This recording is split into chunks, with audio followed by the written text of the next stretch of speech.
I was washing my hands when I noticed it. Not a thought, a sensation. The water felt warm, and for a few seconds I did not scan my body or my surroundings. I did not brace. I did not prepare for the next thing. I was just there. And when that moment passed, I realized how rare that had been.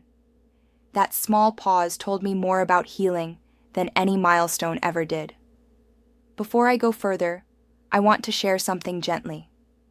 This is how I show up right now. I use an AI version of myself to speak because it lets me share clearly and consistently without pushing my nervous system past its limits. Everything you hear comes from my lived experience, from real research, and from a lot of trial and error. If you are here because something in your body or your home has felt confusing or dismissed, you are not alone, and you are welcome here. For a long time in my recovery, I believed healing would announce itself. I thought there would be a day where I would wake up and feel different enough to know something had shifted. More energy, more certainty, a clear sense of before and after. But what actually happened was quieter. So quiet that I almost missed it. There was a stretch of weeks where nothing obvious improved. We were out of the mold environment. Life had steadied. My daughters were doing well. One born in 2016. One born in 2021. From the outside, everything looked resolved, and yet inside, I still felt alert, cautious, and strangely unfinished. At the time, I thought this meant healing had stalled. I assumed that if progress was real, I would feel it. I did not understand yet that my body was still operating on old rules. Rules shaped by months of vigilance.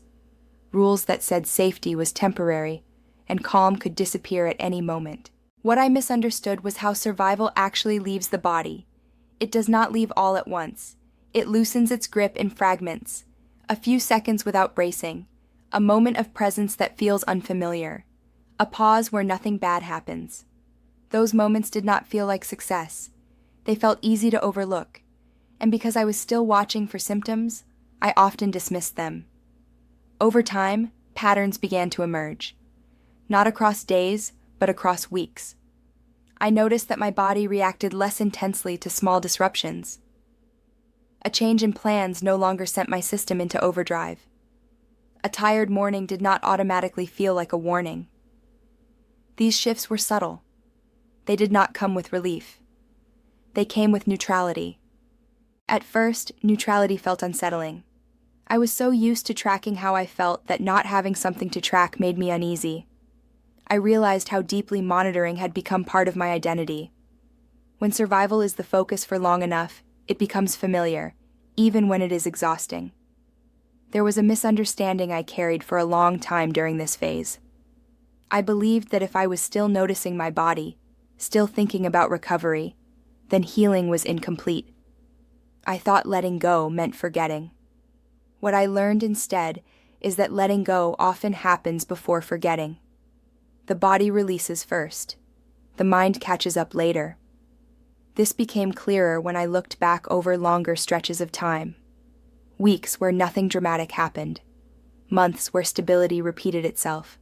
No crashes, no emergencies, just ordinary days. At first, those days felt empty. Eventually, they began to feel trustworthy. As a parent, this phase brought mixed emotions. During crisis, my role had been clear. Stay alert, protect, manage. When things settled, there was space I did not know how to fill. I carried a quiet vigilance even when my children were safe. That vigilance did not come from fear. It came from habit.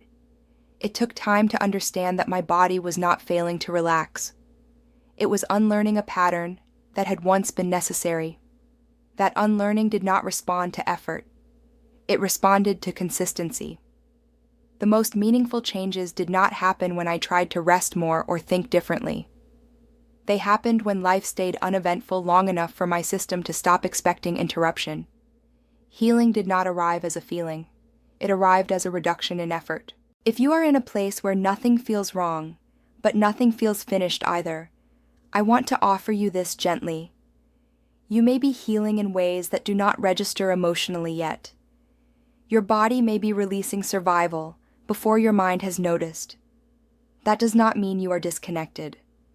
It means the process is unfolding beneath awareness. As we come toward the end of this reflection, I want to leave you with something grounding. Healing is not always experienced as improvement.